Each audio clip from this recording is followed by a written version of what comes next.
recente eleição norte-americana trouxe à tona algumas discussões dentro da comunidade judaica dos Estados Unidos. Embora a maioria dos judeus americanos, norte-americanos, ainda tenha escolhido a vice-presidente Kamala Harris, o pleito de 2024 registrou um aumento de votos para Trump, o que mostra uma mudança significativa que levanta muitas questões. Esse apoio a Trump, que vem crescendo desde 2016, sugere uma mudança duradoura ou um alinhamento momentâneo. Eu sou Amanda Hatzir, estudo psicanálise, cultura judaica e sociedade israelense, e esse é o E Eu Com Isso, o podcast do IB, o Instituto Brasil-Israel.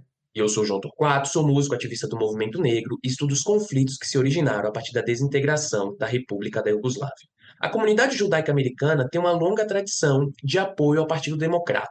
Mas, com as questões atuais, será que estamos vendo uma reavaliação das prioridades da comunidade ou apenas uma resposta ao contexto específico? Para nos ajudar nessa conversa, nós convidamos Vânia Penha Lopes, que é professora titular de Sociologia no Bluefield College of Montclair State University, em New Jersey, nos Estados Unidos, co-diretora do Seminário do Brasil na Universidade de Columbia, em Nova York, também é membro do Laboratório de Estudos Negros da Universidade Federal do Rio de Janeiro, pesquisadora do Washington Brazil Office e ex-membro do Comitê Executivo da Brazilian Studies Association. É doutora em Sociologia pela Universidade de Nova York, com pós-doutorado em Ciências Sociais do Programa de Pós-Graduação em Ciências Sociais da Universidade do Estado do Rio de Janeiro. Vânia também é autora de The Presidential Elections of Trump and Bolsonaro, Whiteness and the Nation, de 2022, além de diversos outros livros.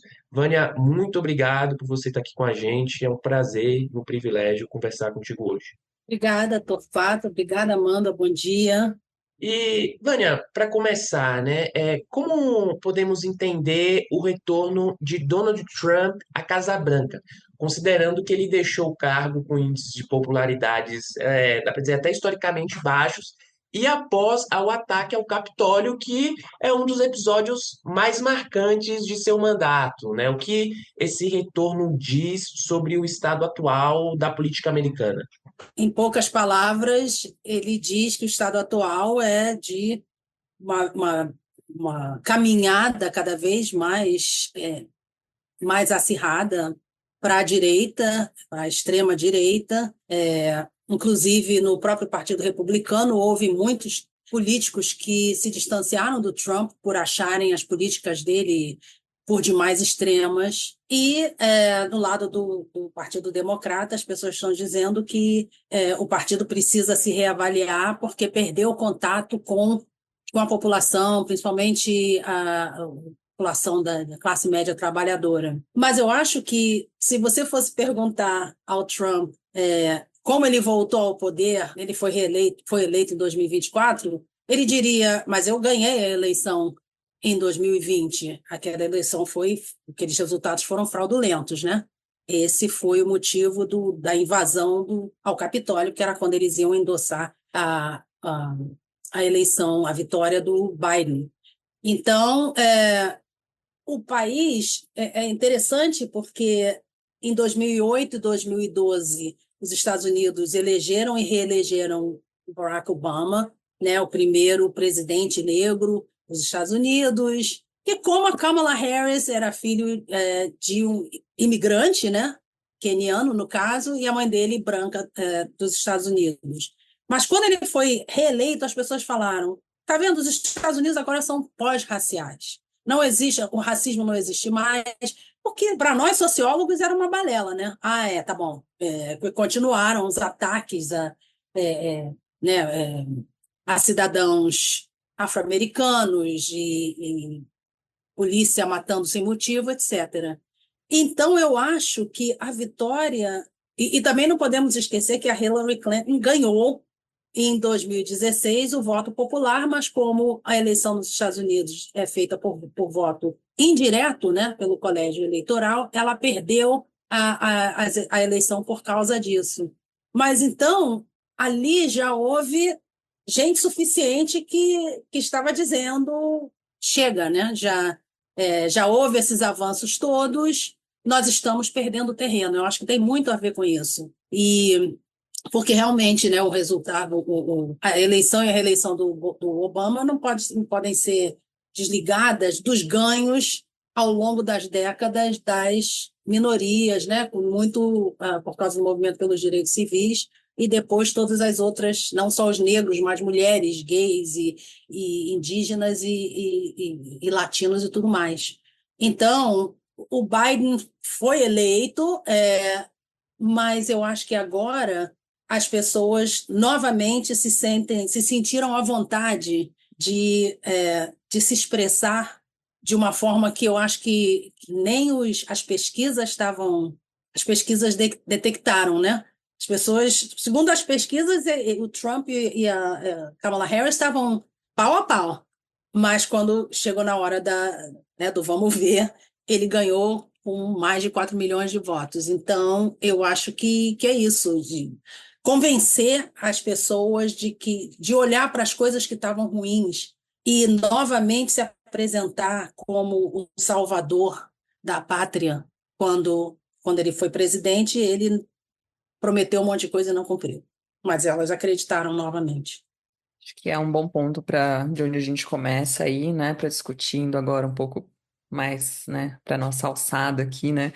O que que se sabe sobre a votação dos judeus, né? Houve dados, né, nessa eleição de 2024, teve um aumento considerável, significativo apoio ao Trump, se manteve parecido, né? Algo mudou nesse voto judaico? Os judeus, nessa eleição, votaram predominantemente na candidata do Partido Democrata, Kamala Harris, mas existe uma discrepância. Enquanto que os lados mais progressistas dizem que em torno de 78% dos judeus votaram nela, os lados mais conservadores dizem que 61% votaram no Trump. Então, de qualquer maneira, a maioria dos judeus votaram na Kamala Harris, mas se a gente tirar uma média, né, entre os 78% e os 61% que estão alegando, então a participação dos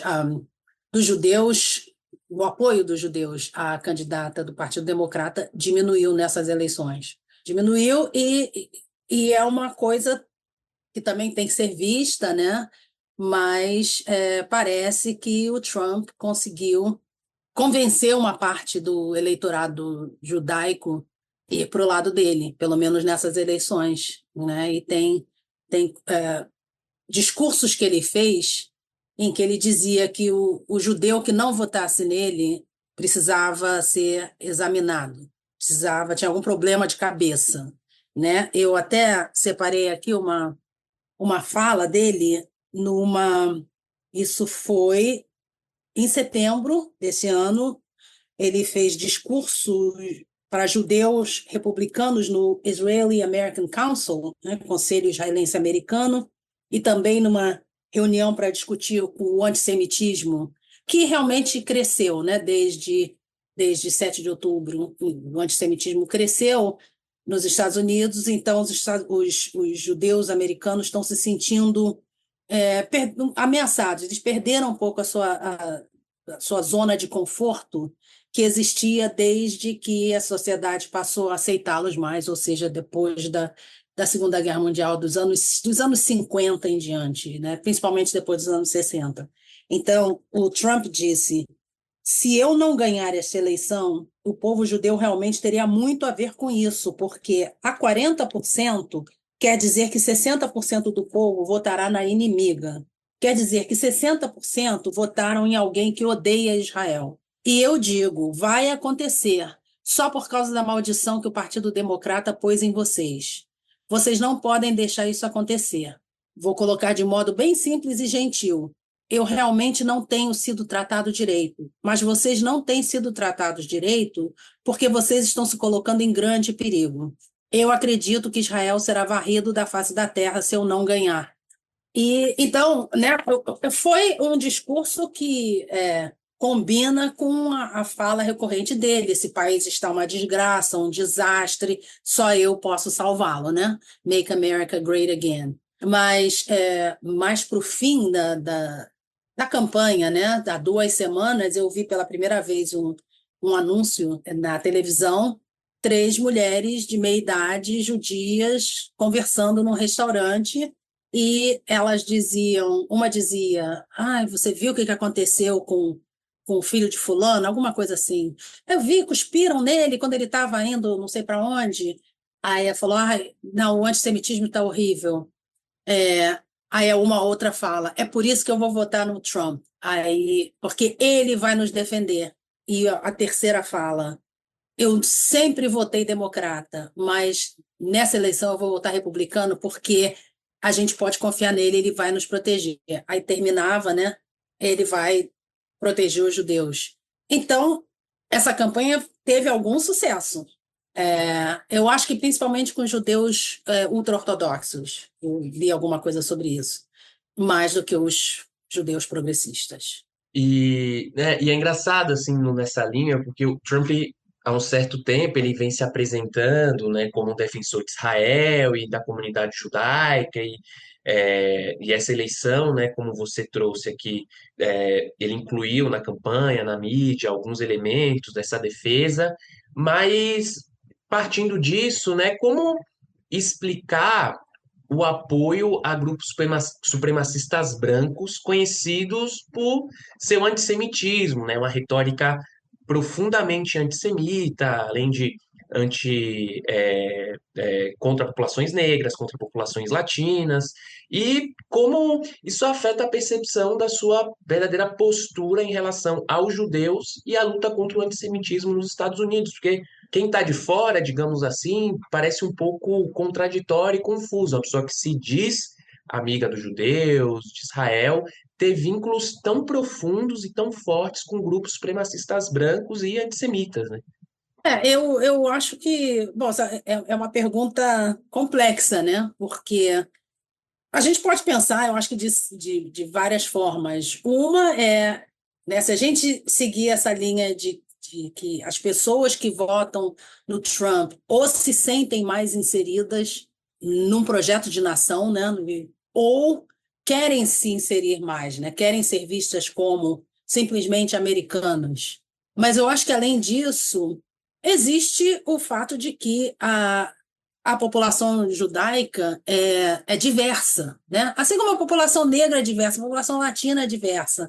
Então, quando as pessoas falam, não, negro tem que votar assim, judeu tem que votar assado, elas ignoram essa realidade que é que as pessoas têm o direito de pensar como quiserem, né? De votar como quiserem. Então, eu acho que para os judeus que votaram no Trump, eles enfatizaram o lado de direita e, e enfatizaram assim serem brancos eles mesmos, né? Porque hoje em dia, né, os judeus continuam sendo uma minoria nos Estados Unidos, mas dizem é vista como a população mais bem-sucedida da diáspora, tirando Israel, né? E então eu acho que de focar nesse lado, né, o outro lado que é de direita, que é republicano, conservador, mais conservador, e meio que ignorar esse lado, né, das ligações do Trump com pessoas extremamente antissemitas, né? Como, como nós temos visto. Mas eu acho que é preciso ver assim ver mais resultados, né? Como a gente está vendo uma discrepância muito grande, né, entre o que os progressistas e os conservadores falam quanto ao voto judeu, pode ser que não tenha tido tanta diferença assim ao longo dos anos. Né? Porque se eles votaram realmente 78%, isso não é diferente da proporção que votou no Biden e no Obama. E como que a postura do Trump em relação à comunidade judaica pode, de alguma forma, ser comparada à de figuras de extrema-direita no Brasil? Bom, você escreveu sobre isso, né? Tem uma pesquisa sobre esse assunto, fez essa comparação como a gente apresentou no início, né? Entre Trump e eleição de Bolsonaro aqui no Brasil. Que tem essa característica, né, de também buscar apoio entre certos segmentos de dentro da comunidade, enquanto adotam essa retórica, né, de que em outros contextos pode ser que em outro contexto pode ser considerado até antissemita, né? Dá para fazer um paralelo entre esses judeus e latinos, por exemplo? Como nós sabemos, houve aquele discurso na hebraica, né, em 2017, né, do Bolsonaro, que causou uma cisão entre a comunidade judaica, né, os judeus de direita, os judeus de esquerda, os que discordaram daquele discurso, mas em ambos os casos, uma parcela importante dos eleitores são os evangélicos, neopentecostais, né? Tanto para o Trump em 2016, eu não vi nada ainda em 2024, mas em 2016 com certeza, e para o Bolsonaro também, né? Nós sabemos do apoio dos neopentecostais. E a ponto de usar, né, kippah e exibir a bandeira de Israel, mas para o neopentecostal, a importância de Israel é que é ali que Jesus vai voltar, né? Vai voltar em Jerusalém, e quem não se converteu vai morrer, né? Então, o reino vai ser dos seguidores de Jesus. Então, é uma coisa assim.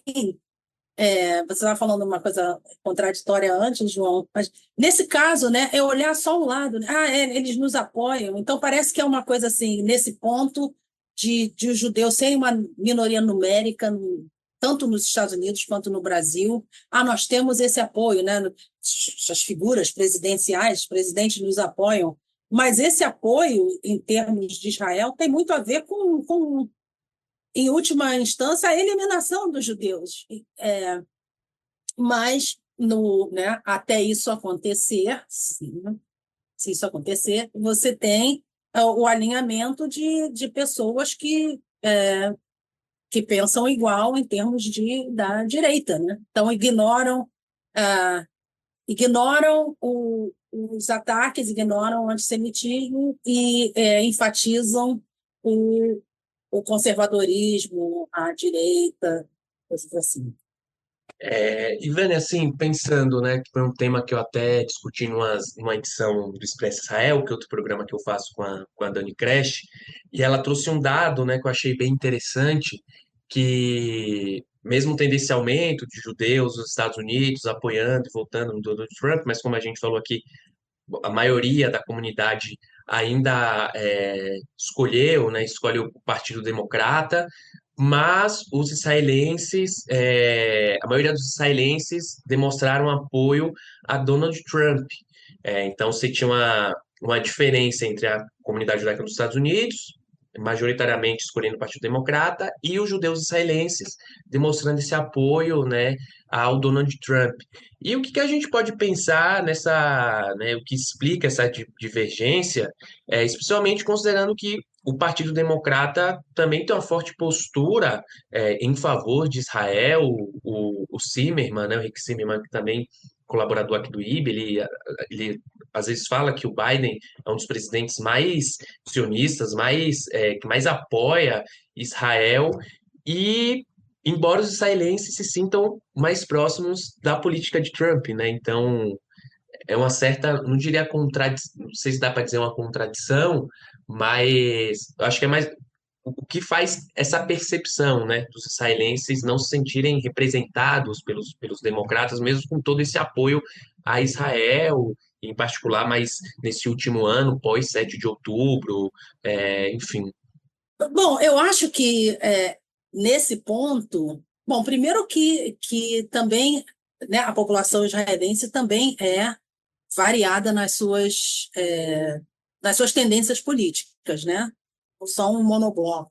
Mas eu acho que esse apoio a Trump, né, quem apoia, os israelenses que apoiam Trump, apoiam Netanyahu, né? Eles são amigos, eles são aliados. E eu acho que isso tem a ver com o avanço da extrema-direita no mundo, né? Porque não é só nos Estados Unidos, não é só em Israel, é no Brasil, é na Turquia e por aí vai, né? As últimas eleições da Europa, candidatos da extrema-direita foram eleitos. Então, eu acho que é isso. E o Biden é bem crítico, né, dessa extrema-direita. E, né, é uma pessoa que eu diria assim, moderada, né?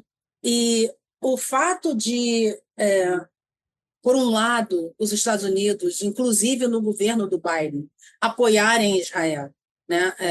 Desde o ataque de 7 de outubro, mandar armamento, mas, por outro lado, falar, não, Israel, vocês têm que oferecer ajuda humanitária, vocês têm que deixar entrar os caminhões com remédios, com mantimentos.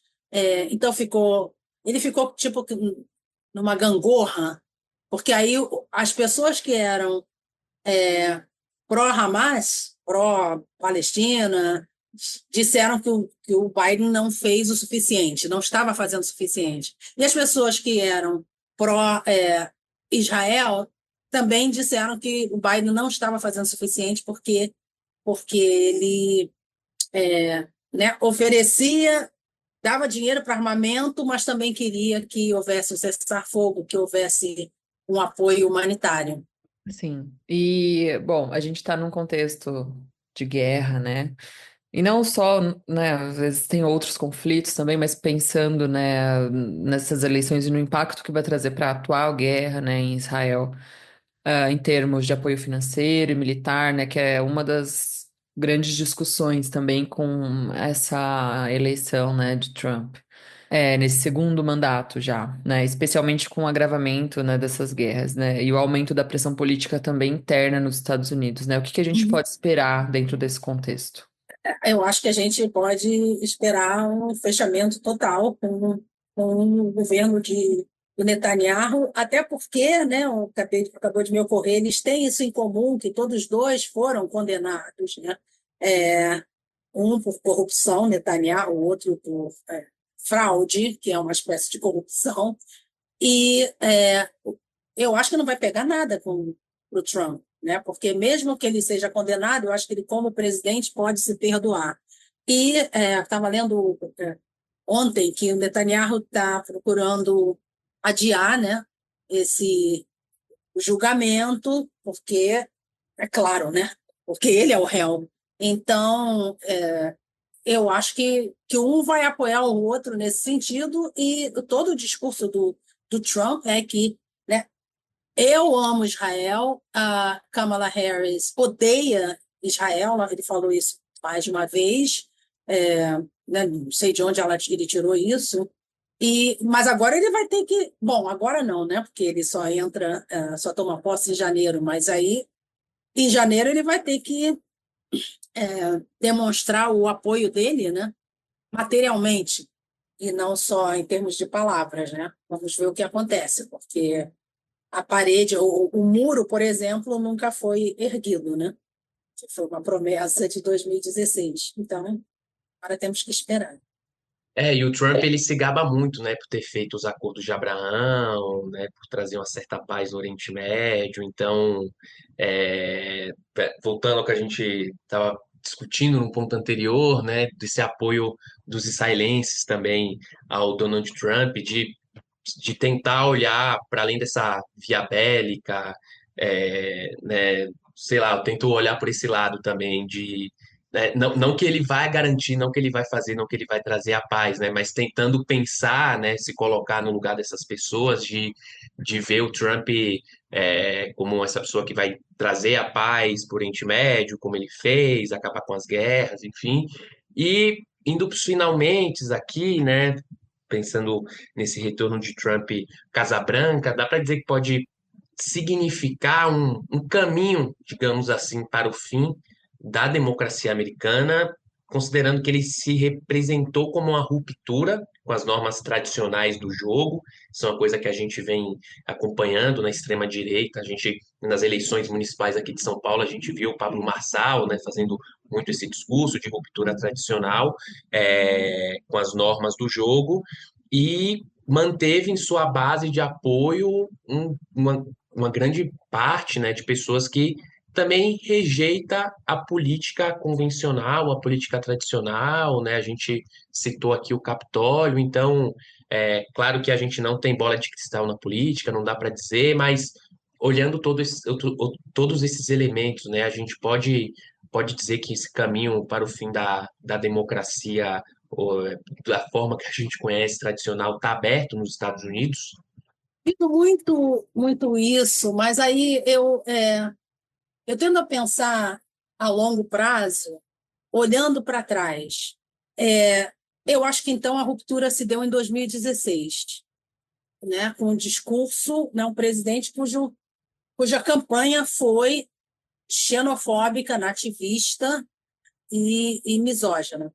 Mas aí eu olharia 100 anos antes, porque a campanha do Trump de 2016 e essa também me lembra muito a virada do século XIX para o século XX nos Estados Unidos, quando o movimento nativista se rebelou contra a grande imigração, né, foram assim, 20 milhões de pessoas, principalmente do sul e leste da Europa, mas também chineses, entraram nos Estados Unidos. Assim, não, esse país vai ser destruído por esses imigrantes, nós temos que fechar. Esse país é de quem nasceu aqui, né, os nativistas.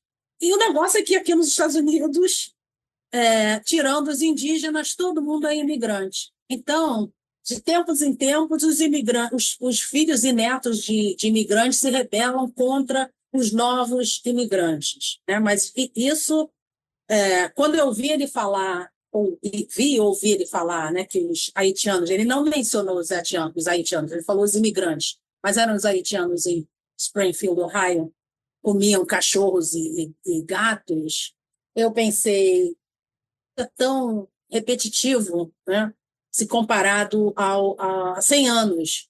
E o que mudou foi que agora, né, são pessoas que realmente de pele não branca, quando 100 anos atrás a maioria tinha pele branca, mas não era considerada branca, que é bem absurda, né? Mas, então isso não é novo. A minha preocupação é se isso vai ficar tão forte, né, dada a vitória dele, uma vitória convincente, a, aos Estados Unidos novamente fecharem as fronteiras, porque foi o que aconteceu em 1924 e as fronteiras ficaram fechadas 41 anos. A outra coisa, assim, sem pensar assim, uma quebra com o fim da democracia dos Estados Unidos, é se pensar quão democrata os Estados Unidos realmente são. Porque, novamente voltando a 2016, que a Hillary Clinton ganhou no voto popular, mas perdeu o colégio eleitoral, o colégio eleitoral é uma instituição que foi criada para defender os interesses dos estados escravocratas, porque, como os escravos não eram considerados pessoas, eles não tinham direito a nada, principalmente o direito a voto. Então, criou-se a convenção de que cada escravizado valia 3/5 de um homem branco, livre. E assim os países, os estados com uma grande população de escravizados podia ter alguma esperança, né, de eleger presidentes, porque senão, né, eles sempre iriam perder. Então, o fato de que a escravidão foi abolida nesse país em 1865, mas o colégio eleitoral continua sendo a maneira pela qual os presidentes são eleitos, e eles são eleitos, portanto, por voto indireto e não direto, é tão democrático assim, esse país, sabe? E toda vez que se fala, mas o colégio... Não podemos mexer no colégio eleitoral, né? Não podemos mexer numa instituição escravocrata. Acho que é muito importante, assim, as contradições todas que você aponta também para pensar, né, nisso tudo e continuar acompanhando os resultados, né, ainda o que vai acontecer, né, a gente vai começar aí 2025 já e também pensando nesse mais de um ano já da guerra e em todos os seus desdobramentos. Vânia, eu queria te agradecer muito pela contribuição, acho que ajuda muito a pensar e olhar com, né, com perspectivas mais embasadas também para entender tudo o que significa essa reeleição, né, esse segundo mandato aí de Donald Trump, não só para a comunidade judaica, né, mas pensando num contexto maior também. Então, eu queria te agradecer muito pelo seu tempo, pelas suas contribuições. E que você seja sempre muito, saiba que é muito bem-vinda sempre aqui ao podcast. Muito obrigada, Amanda, João, obrigada pelo convite, pela oportunidade de pensar, né, nesses temas tão importantes, quase uma semana depois da eleição aqui, e agradeço. Ah, legal. Muito bom. Bom, para quem está ouvindo, lembrando aqui, a gente conversou com Vânia Penha Lopes. Ela é professora titular de Sociologia no Bloomfield College of Montclair State University de Nova Jersey e autora de The Presidential Elections of Trump and Bolsonaro, Whiteness and the Nation, né, de 2022, entre outros livros, né? Para você que quer saber mais um pouco do trabalho da professora Penha Lopes, procure, né, saber, leia. Eu acho que isso só contribui aí para o nosso debate também aqui no Brasil. Muito obrigada, Vânia. Obrigada, Amanda. Vânia, muito obrigado, um prazer, um privilégio aqui estar com você. As portas estão sempre abertas. E se você que está nos ouvindo quiser mandar uma mensagem para a gente, é só escrever para eu com isso, @institutobrasilisrael.org. O Eu Com Isso está em diversas plataformas de áudio, como Spotify, Orelo, Apple Podcast, também no canal do YouTube no Instituto Brasil Israel. E não esquece de seguir o IB nas redes sociais. Até quarta-feira que vem.